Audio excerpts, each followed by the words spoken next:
जय Hind and welcome to study battle. हम लोग देख रहे हैं घटना चक्र जीके की बुक है, जिसमें से आज का जो चैप्टर रहेगा फुटबॉल, चैप्टर नंबर 6 फुटबॉल पर रहेगा। हम लोग ऑलरेडी क्रिकेट, ओलंपिक खेल और हॉकी को देख लिए हैं, बहुत ही अच्छे ढंग से देखे हैं। उसके हर एक पहलुओं से देखें, ए से लेकर जेड तक सारा पहलुओं को हम लोग कवर किए हैं। हर एक टर्म को, क्रिकेट में कौन सा टर्म है, फुटबॉल में कौन सा टर्म है, इसको देखेंगे। और हॉकी में कौन सा, ओलंपिक में कौन सा टर्म है, कौन से विश्व कप में कौन विजेता टीम रही है, कौन उप विजेता टीम रही है, कब शुरुआत हुई हॉकी की, भारत ने कब पार्टिसिपेट किया प्रथम बार, ओलंपिक हॉकी में कब भारत पार्टिसिपेट किया, कितनी बार स्वर्ण पदक जीता। ये सब क्वेश्चनों को हम लोग कवर किए हैं बहुत ही अच्छा वे में। आप जाकर वीडियो को प्लेलिस्ट में जाकर चेकआउट करिए, और बहुत ही अच्छा लूसिड वे में हम लोग कवर किए हैं। तो देखते हैं आज का जो सेशन रहेगा फुटबॉल के ऊपर रहेगा। फुटबॉल विश्व का सर्वाधिक लोकप्रिय खेल है, ये सबको पता है। और आधुनिक फुटबॉल को विकसित करने का श्रेय इंग्लैंड को जाता है। देखिए क्रिकेट, हॉकी और फुटबॉल तीनों की शुरुआत जो है इंग्लैंड से ही हुई है। क्रिकेट का भी शुरुआत इंग्लैंड से, हॉकी का भी शुरुआत इंग्लैंड से, और फुटबॉल का भी शुरुआत इंग्लैंड से हुई है। तो एक क्वेश्चन आपको डाउटफुल नहीं होना चाहिए, तीनों की शुरुआत इंग्लैंड से ही हुई है। ठीक है। 1857 में इंग्लैंड में विश्व के पहले फुटबॉल क्लब, जिसका नाम है शेफील्ड फुटबॉल क्लब, का गठन हुआ।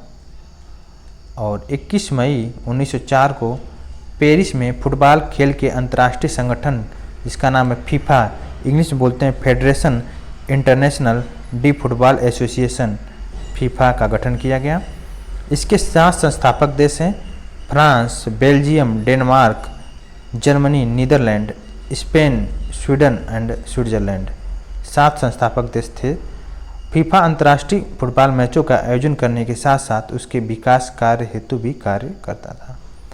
इसके अलावा देखें, फीफा की स्थापना का श्रेय जो है फ्रांसीसी नागरिक, जिनका नाम था जूल्स रीमे, का है।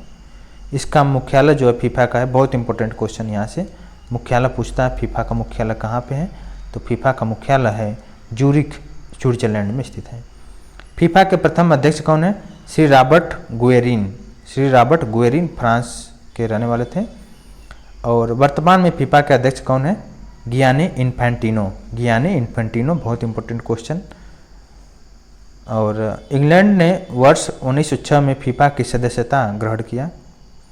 और 1928 में पेशेवर और गैर पेशेवर खिलाड़ियों के मुद्दों को लेकर इंग्लैंड फीफा से बाहर हो गया 1928 में। ठीक है, 1906 में सदस्यता ग्रहण किया था और 1928 में बाहर हो गया। ठीक है। अब इसके अलावा देखते हैं नेक्स्ट पॉइंट।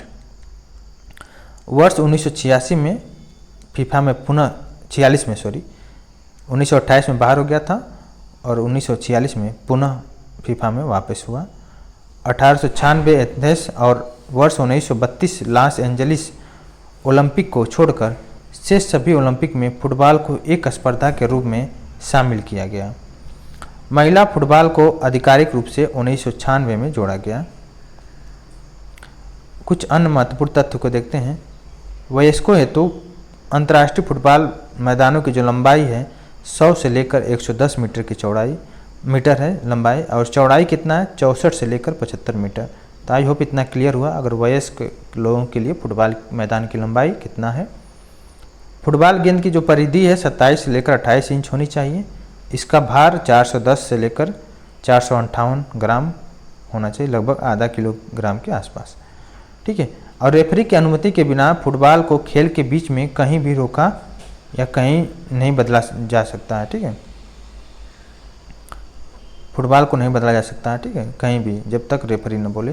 फुटबॉल मैच जो होता है 45 मिनट की अवधि की 2 भाग में होता है, और मध्यांतर के बाद टीमें अपना छोर बदलती हैं।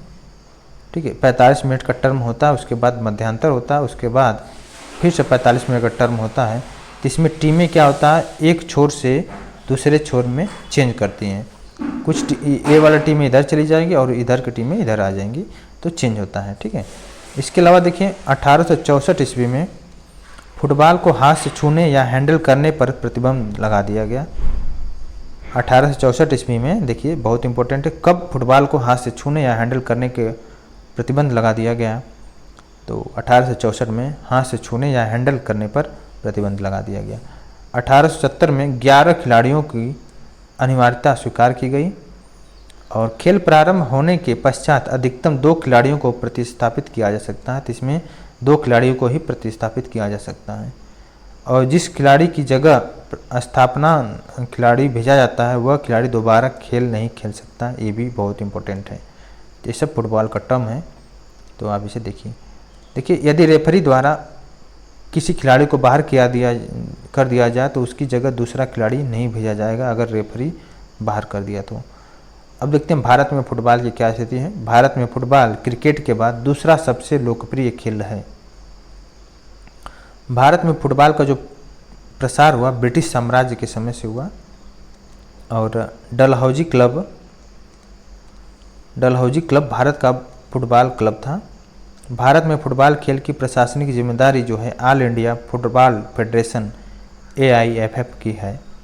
संतोष ट्रॉफी फुटबॉल से संबंधित है, राष्ट्रीय फुटबॉल चैंपियनशिप का प्रतीक है। देखिए इससे क्वेश्चन बनता है कि संतोष ट्रॉफी कौन से ट्रॉफी से संबंधित है या कौन से खेल से संबंधित है, तो राष्ट्रीय फुटबॉल चैंपियनशिप का एक प्रतीक है संतोष ट्रॉफी।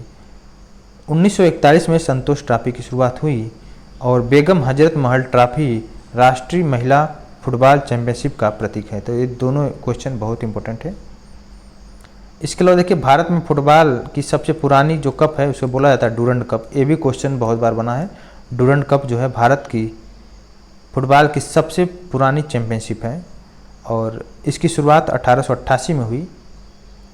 नेक्स्ट क्वेश्चन, कोलकाता को भारतीय फुटबॉल का घर कहा जाता है। तो बहुत इंपॉर्टेंट क्वेश्चन यहाँ पे क्वेश्चन आ सकता है, भारतीय फुटबॉल का घर किसको कहा जाता है, तो इसका राइट आंसर होगा कोलकाता। देखते हैं नेक्स्ट, भारत की राष्ट्रीय टीम ने वर्ष 1950 में विश्व कप फुटबॉल के लिए क्वालिफाई किया था। और देखिए नेक्स्ट है, तत्कालीन समय में नंगे पांव बिना जूते के खेलने के कारण अगले राउंड में भारत भाग नहीं ले सका था। ठीक है, नेक्स्ट देखते हैं। नेक्स्ट क्या है, नेक्स्ट है वर्ष 1956 में मेलबर्न ओलंपिक में फुटबॉल मैच में भारतीय टीम चौथे स्थान पर रही थी 1956 में।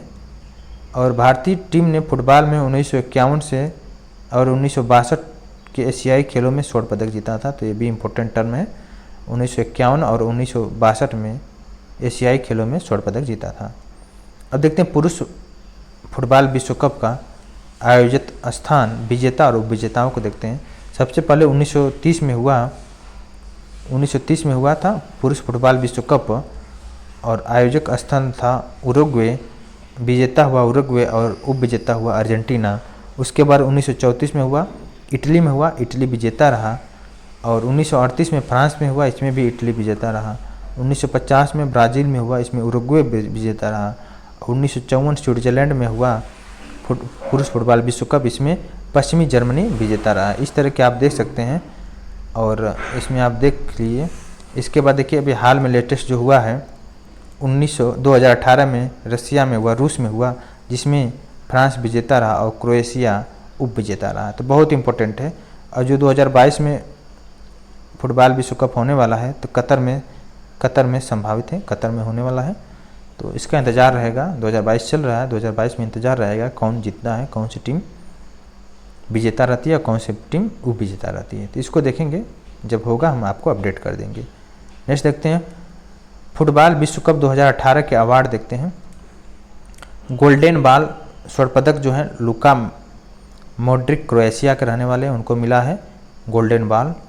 और गोल्डन बूट स्वर्ण पदक उनसे मिला है हैरी केन इंग्लैंड के रहने वाले, उनको मिला गोल्डन बूट। और गोल्डन ग्लव मिला है थिबाउट कोटेइस को, बेल्जियम के रहने वाले, उनको मिला है। बेस्ट यंग प्लेयर मिला है किलियन मापे को मिला है, फ्रांस के रहने वाले हैं। फीफा फेयर प्ले ट्रॉफी मिला है स्पेन को। इसके अलावा देखते हैं ब्राज़ील ने अब तक हुए सभी 21 फुटबॉल विश्व कप में हिस्सा रही। तो बहुत इंपॉर्टेंट क्वेश्चन है।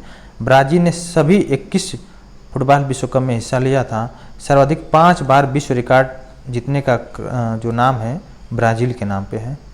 इटली और जर्मनी ने 4-4 बार यह खिताब अपने नाम किया है। तो बहुत इंपॉर्टेंट क्वेश्चन यहाँ से देखते हैं। फुटबॉल की कुछ शब्दावली देखते हैं। क्वेश्चन आता है जैसे बुली वर्ड आया था कि कौन से खेल से संबंधित है, तो उसी तरह फुटबॉल की शब्दावली भी आ सकता है। जैसे हो गया पास, हो गया और बैक पास हो गया, कार्नर हो गया, ड्रिबल हो गया, लाइन्समैन हो गया, सीजर किक हो गया, बनाना किक हो गया, एक क्वेश्चन आया हुआ है, ठीक है, सीजर किक भी आया हुआ है, विंगर हो गया, स्वीपर हो गया, बैक हो गया, वाली सेड ऑफ वार्स हो गया, ट्राई बेकर हो गया, सडन डेथ हो गया, फिस्ट नेट हो गया, लाभ हो गया, through ball, total, centre, penalty, handball, foul, hat trick, centre, penalty और स्ट्राइक इत्यादि। ये सब क्या है, प्रमुख शब्दावली है फुटबॉल की। ये सब क्वेश्चन यहाँ से कोई एक वर्ड पूछ देगा, जैसे मान लीजिए लाइन्समैन है, पूछ देगा लाइन्समैन कौन से खेल से संबंधित है या कौन से खेल की शब्दावली है, तो लाइन्समैन फुटबॉल की खेल की शब्दावली है। तो इस तरह क्वेश्चन बनता है, ठीक है। तो आपको शब्दावली पता होना चाहिए कुछ इंपॉर्टेंट खेलों का, जैसे ओलंपिक में हो गया कुछ, और फुटबॉल के विषय में, हॉकी के विषय में और क्रिकेट के विषय में, और भी टेनिस पढ़ेंगे, टेबल टेनिस कुछ उसका भी शब्दावली हम लोग देखेंगे। तो आई होप क्लियर हो गया होगा फुटबॉल के विषय में, एक एक पहलुओं को हम लोग डिस्कस किए। नेक्स्ट में हम लोग डिस्कस करेंगे बैडमिंटन, इसके भी हर एक पहलुओं को डिस्कस करेंगे बहुत ही लूसिड वे में। अगर आपको कोई दिक्कत है, कहीं भी समझ में नहीं आए तो आप इसे कमेंट बॉक्स में कमेंट करिए। हाँ, मैं कोशिश करूँगा आपके कमेंट का रिप्लाई करूँ। अभी के लिए बस इतना ही रखता हूँ। Thank you so much.